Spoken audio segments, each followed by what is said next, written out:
magic, white and black, the science of finite and infinite life.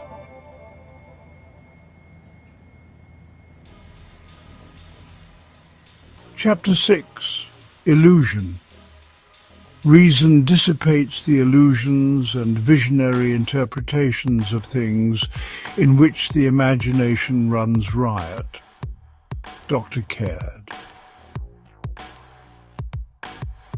The first power that meets us at the threshold of the soul's dominion is the power of imagination.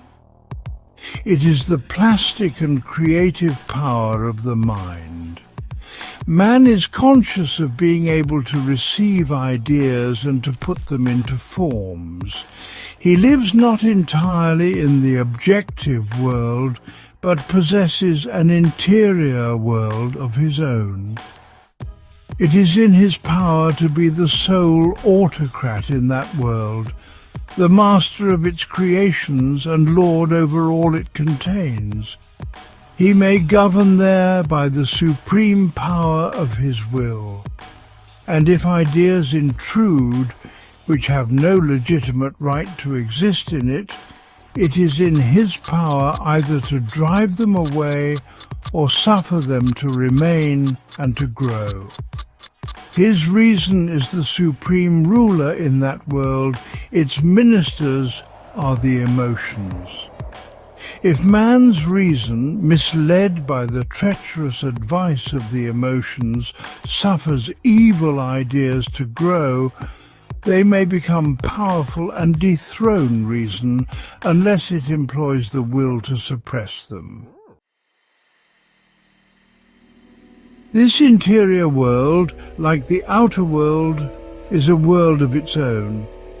It is sometimes dark, sometimes illuminated.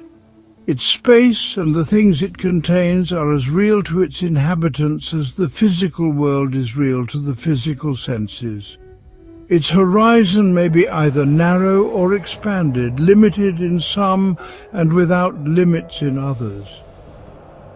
It has its beautiful scenery and its dismal localities, its sunshine and storms, its forms of beauty and horrible shapes. It is the privilege of intellectual man to retire to that world whenever he chooses. Physical enemies do not persecute him there. Bodily pain cannot enter. The vexations of material life remain behind, but the emotions enter with him. This interior realm of the soul is the temple of man, wherein we should shut ourselves and lock the door against the intrusion of sensual impressions if we desire to pray.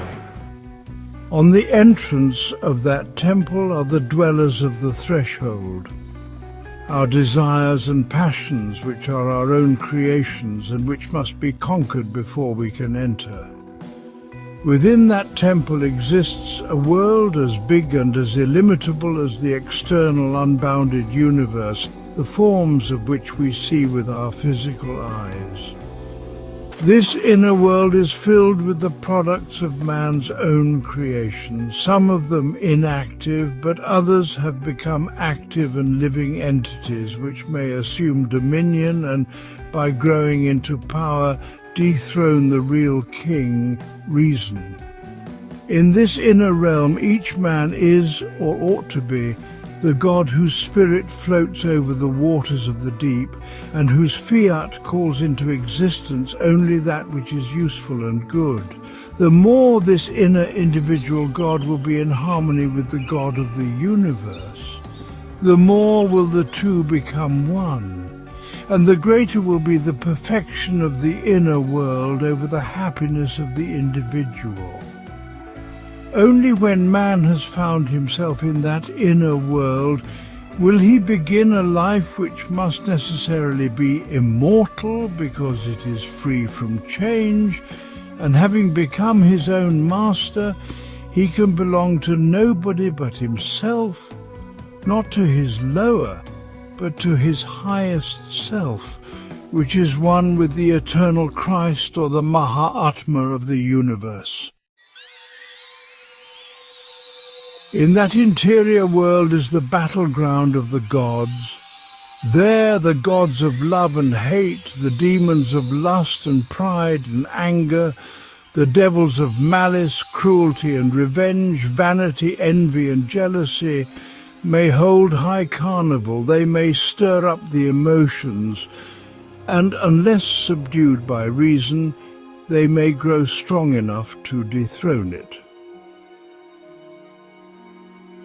Reason rests upon truth. Wherever truth is disregarded, illusions appear. If we lose sight of the highest, the lower will appear to be the highest, and an illusion will be created.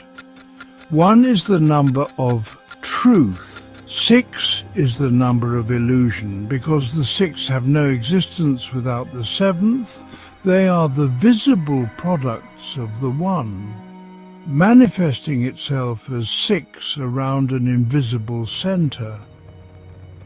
Wherever they are 6, there must be the 7th, although the presence of the latter may not be manifest. 1 is the number of life, and 6 the number of shadows from which life has departed. Forms without life are elusive, and he who mistakes the form for the life or principle of which it is an expression is haunted by an illusion. Forms perish, but the principle that causes their existence remains. The object of forms is to represent principles, and as long as a form is known to be a true representation of a principle, the principle gives it life. But if a form is made to serve another principle than the one which called it into existence, degradation and death will be the final result. The irrational forms produced by nature are perfect expressions of the principles they are intended to represent. Rational beings only are the dissemblers. Each animal is a true expression of the character represented by its form. Only at the point where intellectuality begins, deception commences. Each animal form is a symbol of the mental state which characterizes its soul, because it is not itself the arbitrary originator of its form, but rational man has it in his power to create, and if he prostitutes one principle in a form for another, the form will gradually adopt that shape which characterizes the prostituted principle, of which, in the course of time, it becomes a true expression. Therefore, we find that a man of noble appearance, by becoming a miser, gradually adopts the sneaking look and the stealthy gait of an animal going in search of its prey. The lascivious may acquire the habits and perhaps the appearance of a monkey or goat, the sly one the features of a fox, and the conceited the looks of a donkey. Dianas, a generation of villains, would grow into monsters and dwarfs. To keep the form in its original beauty, the principle must be kept pure and without any adulteration. One fundamental colour of the solar spectrum, if unmixed, is as pure as another. One element, if free from another, is pure. Unmixed copper is as pure as unalloyed gold, and emotions are pure if free from extraneous mixing. Forms are pure if they represent their principles in their purity. A villain who shows himself what he is pure and true. A saint who dissembles is impure and false. Fashions are the external expressions of the mental states of a country, and if men and women degenerate in their character, their fashions will become absurd.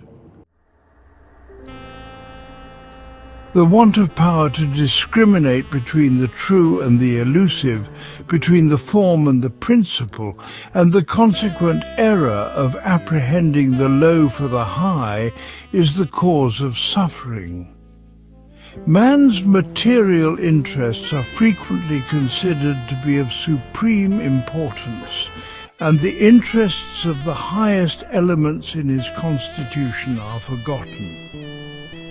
The power that should be expended to feed the high is eaten up by the low. Instead of the low serving the high is made to serve the low. And instead of the form being used as an instrument of action for the principle is made to wait until the claims of the form are attended to. In other words, a low principle is substituted for a higher one. Such a prostitution of principle in favor of form is found in all spheres of social life. We find it among the rich and the poor, the educated and the ignorant, in the forum, the press and the pulpit, no less than in the halls of the merchant and in the daily transactions of life. The prostitution of principle is worse than the prostitution of the body, and he who uses his intellectual powers for selfish and villainous purposes is more to be pitied than she who carries on a trade with her bodily charms to gain the means by which she may keep that body alive. The prostitution of universal human rights for the benefit of a few individuals is the most dangerous form of prostitution on earth.